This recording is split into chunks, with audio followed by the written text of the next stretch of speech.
नमस्कार मित्रों, आप सभी का फिर से एक बार हार्दिक स्वागत है सत्य धर्म ज्ञान यूट्यूब चैनल पर।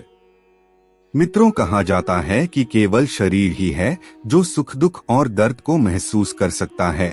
आत्मा तो नश्वर है जो एक रूप से दूसरे रूप में स्थानांतरित होती रहती है।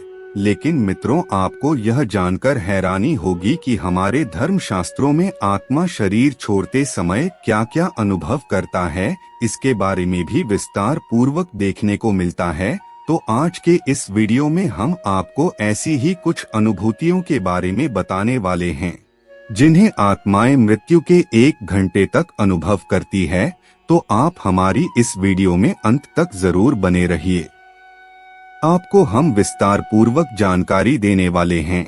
आइए सब मिलकर जानते हैं। हमारे धर्म ग्रंथों और शास्त्रों में मृत्यु के बाद आत्मा द्वारा अनुभव किए जाने वाले 7 जरूरी अनुभूतियों के बारे में बताए गए हैं, जिनमें से सबसे पहली है अचेत अवस्था। मित्रों, शास्त्रों में बताया गया है कि मृत्यु के कुछ समय बाद आत्मा अचेत अवस्था में रहती है, अर्थात उस आत्मा को अपना शरीर त्यागने का कोई अनुभव ही नहीं होता। उस समय वह ऐसे महसूस करती है जैसे कोई मनुष्य घोर परिश्रम करके थका हुआ है और गहरी नींद ले रहा है। लेकिन कुछ समय होने के बाद यह अचेत से सचेत हो जाती है, अर्थात आत्मा अपनी मृत्यु को जान जाती है और अपनी आगे की प्रक्रिया के लिए तैयार हो जाती है।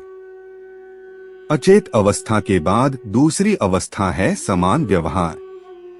जब मृत्यु के बाद आत्मा शरीर त्यागती है तो वह आत्मा कुछ समय तक वैसे ही व्यवहार करती है जैसे वह शरीर के साथ किया करती थी। उस आत्मा को पता ही नहीं चलता कि उसकी मृत्यु हो गई है और वह शरीर से अलग हो चुकी है। लेकिन कुछ समय बाद धीरे धीरे आत्मा को उसकी मृत्यु के बारे में पता चल जाता है और उसे एहसास होता है कि इस शरीर से उसकी अवधि समाप्त हो चुकी है। आत्मा के साथ घटने वाली तीसरी घटना है बेचैनी और छटपटाहट। मित्रों, जैसा कि हमने बताया कि आत्मा को कुछ समय बाद ही पता चलता है कि अब उसका शरीर से कोई नाता नहीं रहा, लेकिन इस अनुभूति से पहले वह अपने शरीर के आसपास ही रहती है और वहां मौजूद अपने परिजन को पुकारती है, उन तक अपनी बात पहुंचाने के लिए नाकाम कोशिश करती है, लेकिन वहां पर मौजूद कोई भी परिजन उसे सुन नहीं पाता।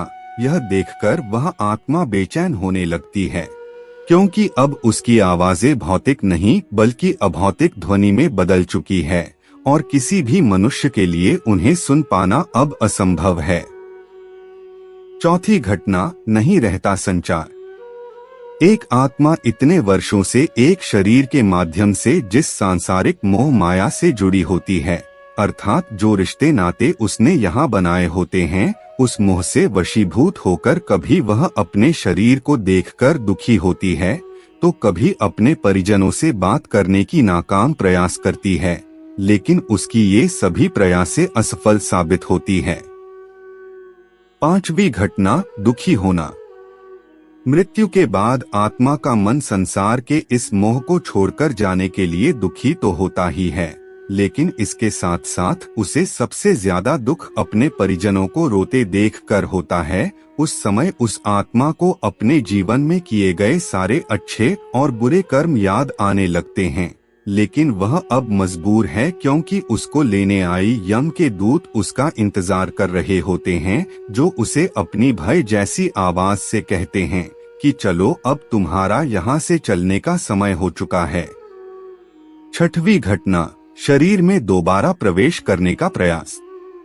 मित्रों, यह तो गरुड़ पुराण में भी उल्लेख है कि आत्मा मृत्यु के बाद दोबारा उस शरीर में प्रवेश करने का प्रयास करती है, लेकिन तब तक यमराज के दूत उसे लेने के लिए वहां पहुंच चुके होते हैं, जो उसे ऐसा करने से रोक देते हैं और धीरे धीरे आत्मा को भी पता चल जाता है कि अब उसका इस शरीर से कोई नाता नहीं रहा, अब वह इस शरीर के साथ कुछ नहीं कर सकती। फिर वह आत्मा शरीर को छोड़ने के लिए मजबूर हो जाती है और मृत्यु लोक के रास्ते निकल जाती है और फिर उसे उसके कर्मों के हिसाब से यमलोक में सजा दी जाती है।